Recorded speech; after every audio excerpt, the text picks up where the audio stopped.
Las opiniones vertidas en el siguiente programa son responsabilidad exclusivamente de los conductores e invitados y no representan, necesariamente, la opinión de quienes forman parte de TV UGED. Sin embargo, han sido incluidos en la programación como fomento a la libertad de expresión.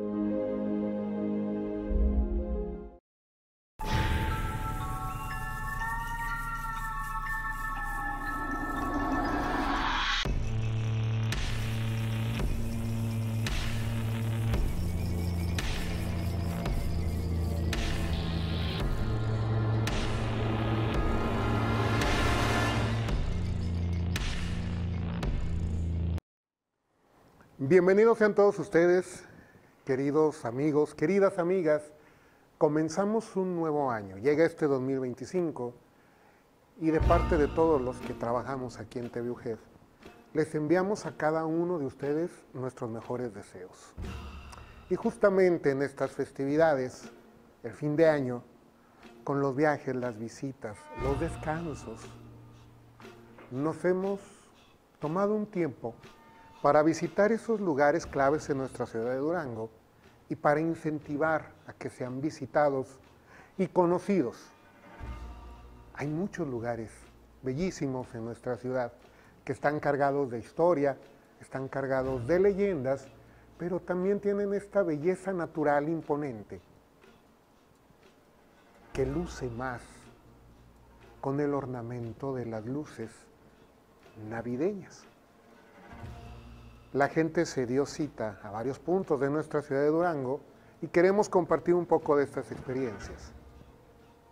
Primero que nada, vamos a ver esta pequeña cápsula en el mítico Paseo de las Alamedas.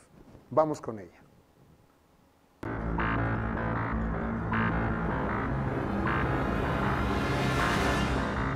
Me encuentro en el Paseo de las Alamedas. Ya lo pueden ver ustedes, es un destino imperdible en la ciudad de Durango, porque es eso precisamente, un paseo arbolado que se extiende por varios cientos de metros y que desembocará en calle 5 de febrero, de hecho donde finaliza la propia calle 5 de febrero y comienza aquí en calle Juárez, también donde termina la Plaza Lavaca Ortiz. Este paseo, desde luego, está adornado por muchos álamos y otros árboles que lo hacen este delicioso camino que usamos los duranguenses y que en fechas como esta de Navidad y de fin de año ofrece este espectáculo imperdible para todos. Pero este lugar tiene una gran historia. Para empezar, al estar junto a la acequia grande, era necesario y muy fácil hacer un sembradío de árboles que poco a poco iban a cubrir con su sombra un paseo para los duranguenses. Y así lo hicieron. La primera plantación de álamos sucede a mediados del siglo XVIII. Poco a poco empiezan a crecer los árboles, se siguen plantando otros tantos. Había algunos árboles nativos, había incluso sabinos, que estos fueron eliminados, no todos, en la Plaza Lavaca Ortiz, todavía quedan algunos. Y poco a poco empieza a cobrar esta vida, estas características del Paseo de las Alamedas como lo conocemos.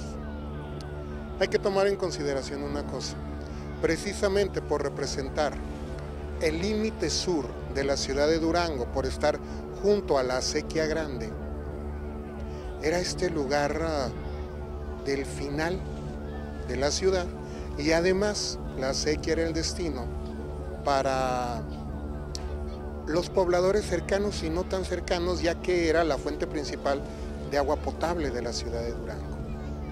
Poco a poco empieza a crecer la ciudad, poco a poco empieza a decaer la acequia grande, pero el Paseo de las Alamedas continúa. Este lugar está plagado de historias, plagado de leyendas. Algunas las hemos tratado en este programa. Las leyendas, para empezar, de La Llorona, aquí en Durango, tiene un habitáculo preferido, porque como era necesario que la creciente ciudad se comunicara con su lado sur, la acequia grande comenzó a tener puentes suficientes para el paso vehicular. Fueron dos principales. El primer puente, el puente del Ariel, porque comunicaba con el Deportivo del Ariel, que estaba precisamente al límite del Paseo de las Alamedas 5 de febrero y lo que hoy es el Boulevard Dolores del Río. El otro es un poco más allá, en Aquiles Cerdá, el Puente del Obispo. Y en estos puentes generosos era donde se decía que se escuchaba el grito de la Llorona. Poco a poco los otros puentes se adecuaron para el paso vehicular y eventualmente estos puentes fueron demolidos para darle paso al Boulevard Dolores del Río. ¿Qué otra leyenda tiene?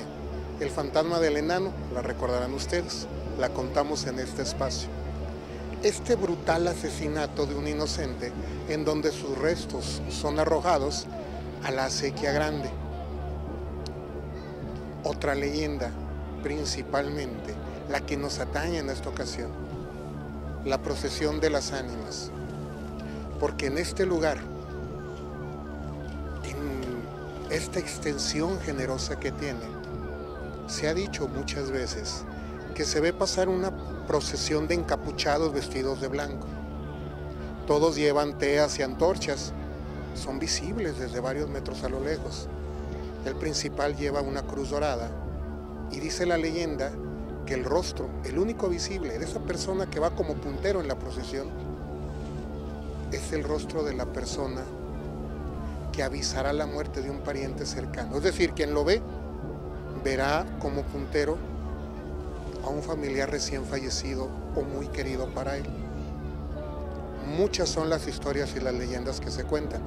Y hoy veremos la historia de Joaquín Carranza, este hombre que deambuló por muchos años en este Paseo de las Alamedas, hasta que fue testigo de esta procesión que le costará la vida.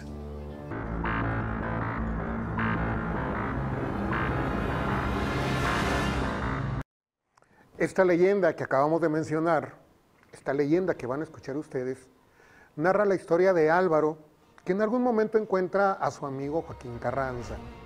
Ellos habían sido compañeros de la primaria. Ambos eran de una familia de clase media baja en esta escuela Miguel Hidalgo, donde se conocieron, en el Centro Escolar Miguel Hidalgo número 20, enclavado en el barrio de Analco. Y eventualmente sus caminos se fueron separando. Mientras Álvaro disfrutó de una vida normal, sin ser opulenta, pero obtuvo un título profesional, tenía un trabajo estable, eventualmente esposa e hijos. El que vino a menos fue su amigo Joaquín.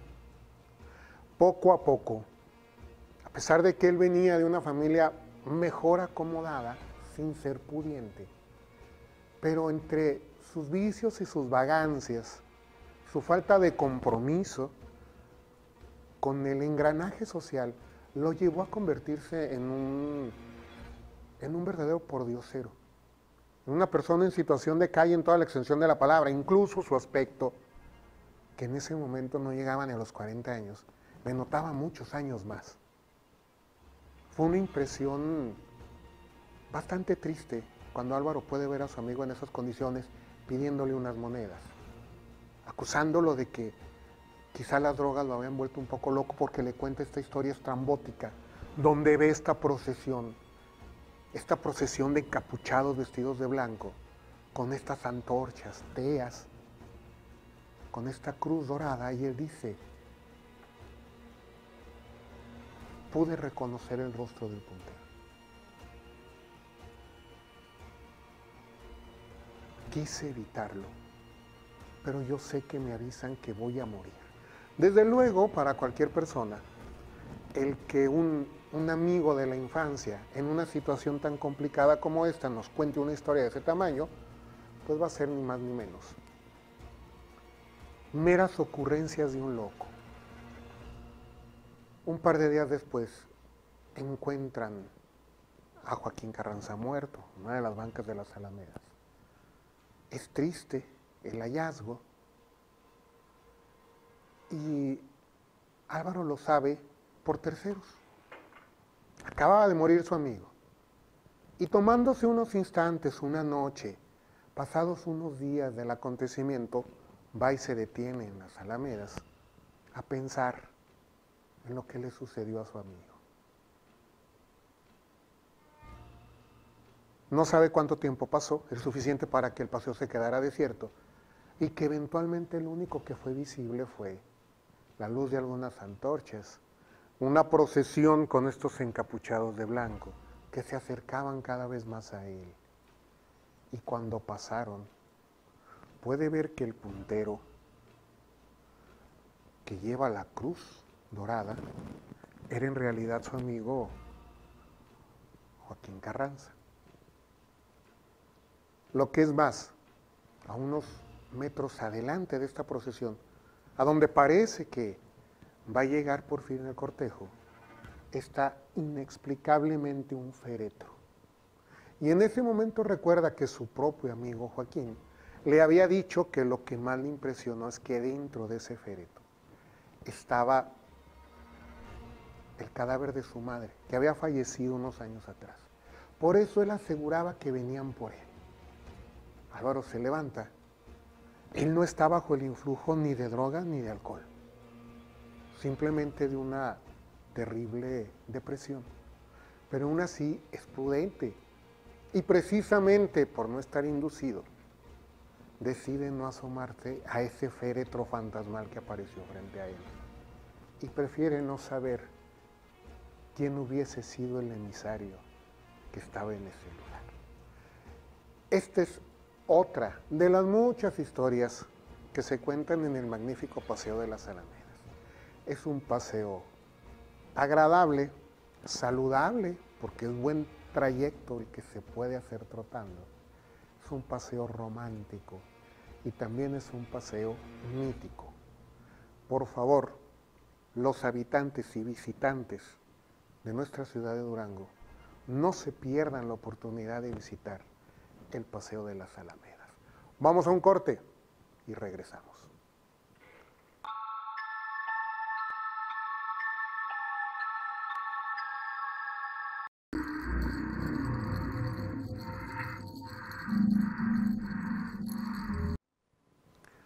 Muchas son las ciudades en nuestro país y en todas partes del mundo que lamentan la pérdida de su patrimonio arquitectónico cultural,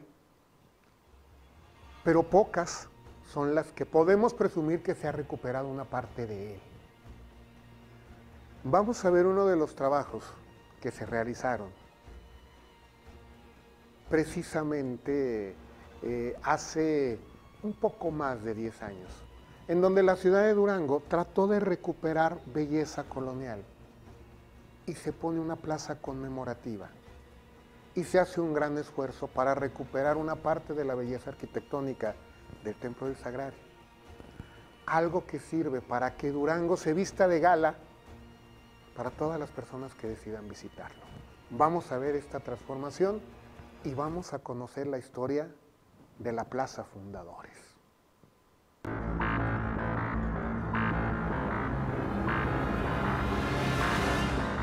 Me encuentro en la Plaza Fundadores. Deben de recordar ustedes, queridos amigos, que esta plaza es la más joven de las tres que se comunican entre ellas. La Plaza de Armas, antes Plaza de la Constitución, esta que es la Plaza Fundadores, y después seguirá la Plaza Cuarto Centenario. En estas fechas, en donde solemos pasear un poco por las calles de la ciudad de Durango, les invito a que visiten este lugar. Fue inaugurado para el 450 aniversario de la ciudad de Durango, es decir, para el año 2013. Pues en 1563, como todos lo sabemos, es la fundación de la ciudad de Durango. Cuando se funda la villa de Durango para que fuera la capital de la Nueva Vizcaya, Francisco de Ibarra dice: llamaré a esta villa Durango como mi patria. Y en ella se fundamentó la capital de la Nueva Vizcaya. ¿Por qué? Porque la villa de Nombre de Dios estaba en una pugna si iba a quedar del lado de la Nueva Galicia o iba a pertenecer a la futura Nueva Vizcaya. Para evitar el problema y sobre todo porque el gobernador de Zacatecas en ese momento era Diego de Ibarra, tío de Francisco, quien era un importante financiador de esta expedición, decidieron ponerla más adelante, en este lugar donde no había nada. Bien era un valle fértil, plano, con todas las características para fundar una buena villa, pero no había edificaciones. Lo único que existía era más al sur, la villa de San Juan Bautista de Analco, una ermita apenas, y una ermita de indios, a decir de ellos mismos. Hay un alto relieve en bronce que conmemora ese día de la fundación. Pero esta plaza además tiene mucha historia detrás de esto. En este lugar, en donde me encuentro yo, había un edificio magnífico de un estilo neoclásico afrancesado. Este sí era muy francés. Era un edificio de 3 niveles, siendo el tercer nivel este techo de mansarda con estas características tejas muy europeas. Stanislao Slonecki se llamó el arquitecto que lo fabricó, que lo construyó y lo diseñó. El edificio de luz y fuerza, pero más conocido por todos como el Palomar, le daba una imagen bellísima a este primer plano de la ciudad. Era un edificio magnífico de piedra sólida que lograba que el templo del Sagrario, la capilla del Sagrario y el frontispicio de la Universidad Juárez, en aquel momento desde luego el Colegio de Guadiana, tuvieran este aspecto aprisionado entre los grandes muros del Palomar. Porque el Palomar, de hecho, uno de los techos amansardados tenían esta forma, como si fuera de un palomar. Pero la historia viene de más atrás, allá, cuando la Compañía de Jesús daba estas clases en su convento, eventualmente se va a unir a ellos el seminario y se construirán algunas habitaciones sencillas, escuetas, para que habitaran ahí los seminaristas. En este lugar había una pequeña plaza arbolada y después unos balcones donde estaban los seminaristas. Ese era el Palomar original. Por eso se llamaba el Palomar, porque eran estas especie de galeras o esta especie de ático en donde habitaban los jóvenes seminaristas. Después de la expulsión jesuita, se conserva el edificio y ya a finales del siglo XVIII, eventualmente tendrá un uso privado y comercial. Será un comercio, una de estas misceláneas que existían en aquel momento. Y ahí dirá el nombre completo del Palomar. Hay fotografías que todavía delatan esta imagen, en donde se puede leer el Palomar. Será demolido. Fue una convulsa crisis la que se tuvo allá en 1913, cuando los revolucionarios toman Durango. Y entre estas pugnas de héroes nacionales contra héroes nacionales, revolucionarios contra constituyentes, contra revolucionarios, que la gente decide salir desbandada, agitada, excitada por el éxito de los revolucionarios, y destruirán una enorme cantidad de comercios alrededor de este lugar. Uno de ellos será la ferretería La Alemana, que estaba aquí a un costado de donde nos encontramos en este momento, y el Portal de los Diamantes, que llegaba atrás de mí hasta el Palacio del Capitán Zambrano. En ese momento existía ya el imponente edificio llamado el Palomar. Ese del arquitecto Slonecki ya existía, y él tenía una visión diferente del desarrollo de la ciudad de Durango. Él quería demoler ese Portal de los Diamantes y demoler incluso el portal de arcos del Palacio del Capitán Zambrano, hoy el Museo Francisco Villa, por muchos años sede del gobierno del estado. Quería hacer más ancha la calle y le estorbaban estos arcos. Esos portales sobreviven a la visión del arquitecto, pero no sobrevivirán a esa violenta intervención revolucionaria en la toma de Durango de 1913. Pasarán los años y este bellísimo edificio que se encontraba en este lugar se va a incendiar. Y después se construirá el edificio que va a albergar la tienda Sears y muchas oficinas y despachos en los 4 niveles que constaba este edificio. La mayoría de las personas recordamos todavía esta tienda enclavada aquí en pleno centro histórico, y entrará el nuevo milenio. Y con él se va a empezar a gestar un proyecto ambicioso de recuperar edificios históricos emulando su estilo arquitectónico. Aquí en el primer plano hay varios que fueron construidos expresamente durante ese programa. El primero de ellos fue el Palomar. El arquitecto Enrique Saldaña Toulet, en aquel momento subdirector del INAH, con una enorme pasión por los edificios históricos, un enorme compromiso por la historia y un enorme conocimiento de arquitectura, fue él quien recupera el diseño completo, guiado por las fotografías que existen del Palomar y amparado desde luego por su tremendo conocimiento en arquitectura, que logra rescatar los planos. No solamente eso, sino que logra adecuar sobre el edificio existente la proyección del edificio que podría existir. Ahora no serían 3 niveles, sino 4. Por la naturaleza del edificio existente, obligaba a conservar los pisos y esta bóveda de mansarda se iba a conservar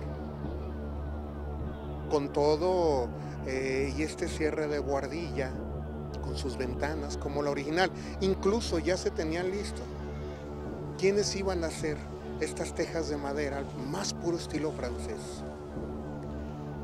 Aquí iba a estar el primer edificio de este programa de recuperación.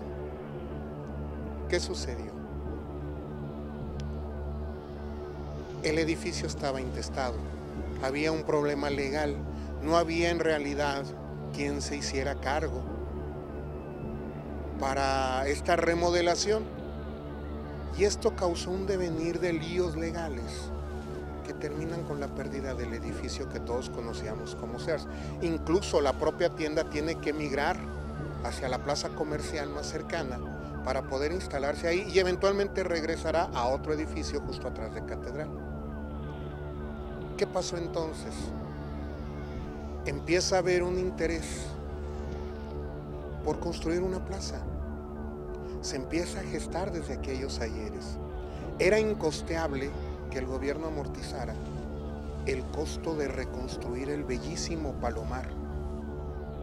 Todo era de pura piedra labrada, y aunque había manos expertas que podían hacerlo, el costo, sin que lo amortizase un dueño de la propiedad, simplemente se pasó por alto. Se podían hacer 4 edificios con lo que iba a costar el Palomar, y fueron los 4 edificios que se hicieron.